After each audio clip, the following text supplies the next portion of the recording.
The abandoned gold mines in Kasanda and Mubende districts rise from the bowels of the earth to the surface. This large expanse once served communities, especially small-scale and artisanal miners. They dug up rocks by hand and shoveled them into threadbare sacks. Vulnerable groups like women eked a living here by doing odd jobs. But an expulsion order in 2017 left a group of 60,000 small-scale and artisanal miners in pitfalls. The evictions were ordered by government on the grounds that unregistered miners were damaging the environment and illegally invading gold deposits licensed to AUC Mining, a locally registered company with Ugandan and British owners. Have big companies, relatively big companies, that are interested in this mining, and the way they are acquiring land and fighting with artisanal small-scale miners is just sad for the sector. So the question is, how do we acquire land? Whether small company, big company, or an artisanal miner, how is land acquisition facilitated? If we have conflict over a piece of land, how are those conflicts resolved? That the president had a meeting in the State House with the State Minister for Investment, and that was Honorable Evelyn Aniti then, and the Honorable Bena Bugembe, and he had issued a directive that all the miners, of course, during those days they were calling us illegal miners, and indeed we were. All the miners that were operating in the Mubende areas should be evicted and relocated within a period not exceeding 2 weeks.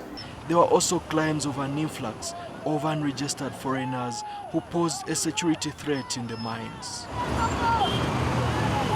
But in recent years, the government has begun formalizing the sector, including stricter licensing requirements and biometric registration for miners. In May 2018, a new mining and mineral policy was approved by the cabinet and an accompanying law, the Mining and Mineral Bill. At the national level also, we see government, for example, consulting women on the draft law. So they're saying there are many issues to do with environment, safety, to do with access to financing, to do with access to financing, to do with investing, the investors and land acquisition. So when you see the commissioner in mines, the new policy and bill recognizes artisanal miners as players and intends to make working conditions safer and ensure the sector contributes to Uganda's economic development. Once we have the new law bill passed and becomes law, the new act, we should be able to sensitize the population on what they should do. Yeah. So what they need to do, how they can acquire some of these licenses, and then we move on. So we brought them together and said, how is the mining sector doing? What could make it better? And one of the issues they raised was a law that recognizes artisanal small-scale miners. So the bill that they have now would recognize them. Currently, they are illegal. They may be negotiating with government, but it is an illegal group. If we've given you this license, and within, for instance, it says within the first year, you don't have any activity, we should be able to cancel it right away without any delay. I note that there have been, licenses issued and, sometimes even no action taken. 5 years, somebody is holding an exploration license, nothing is on the ground. So we're not going to permit this.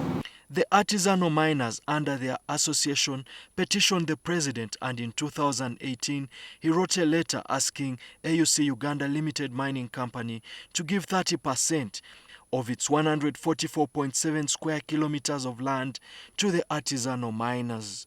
Returning to the fields and without information in regard to cadastral mapping, the artisanal miners burrowed the crust of the earth and found no gold.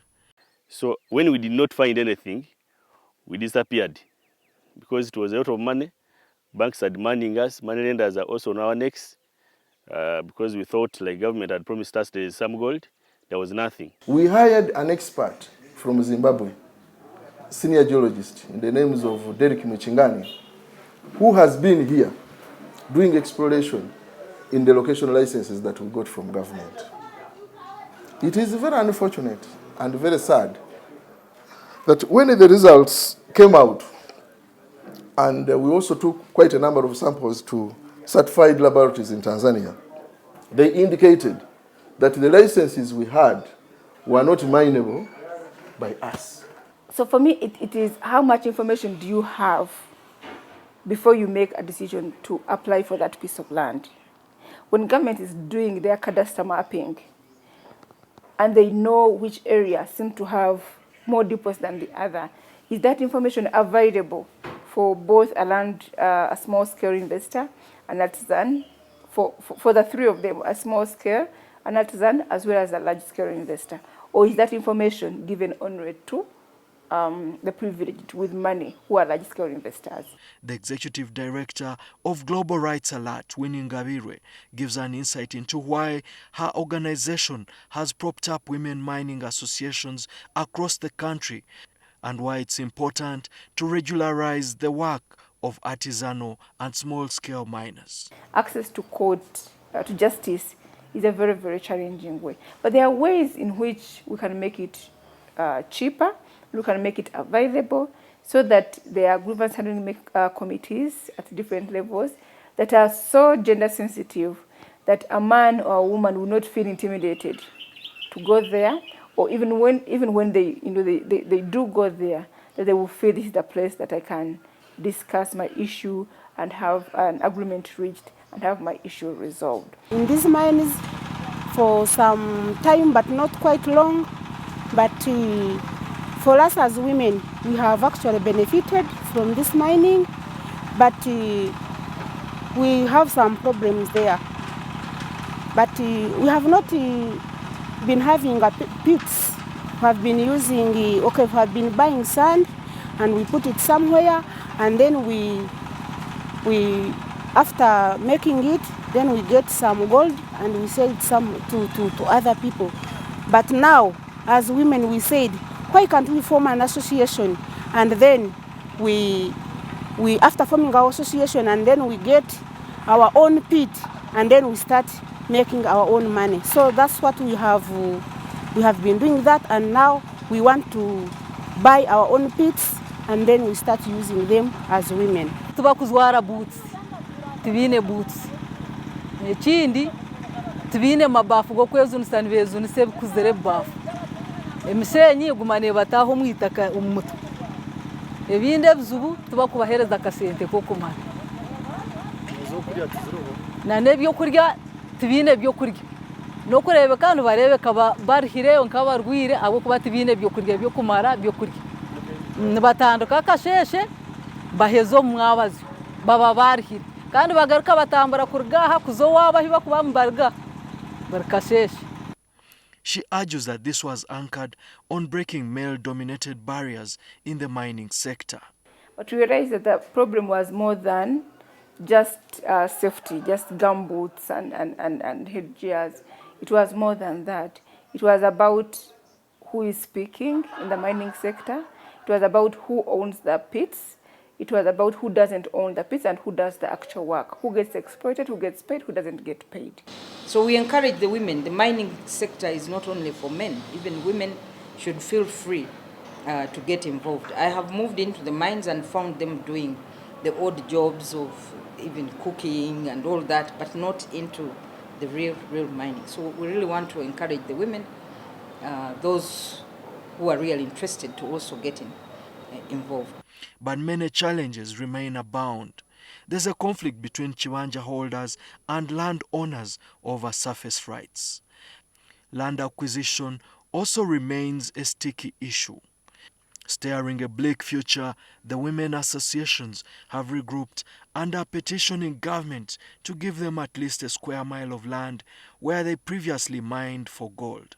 Twakkiriza ne tu processing license nga bwe yatugamba processes zonna twazimalayo ne tumala obudde naye ate bannanga obudde tulaba nga butufiiridde bwereere abaana tebakyasoma buli kimu kyonna kyesibye olw'ensonga tetukola singa tuzzaayo eri at least n'atuwa square kilometer eyo ze twamugamba. And because the majority of them are women, they are the ones that do not have security to access a bank loan. They are the ones that do not have own land.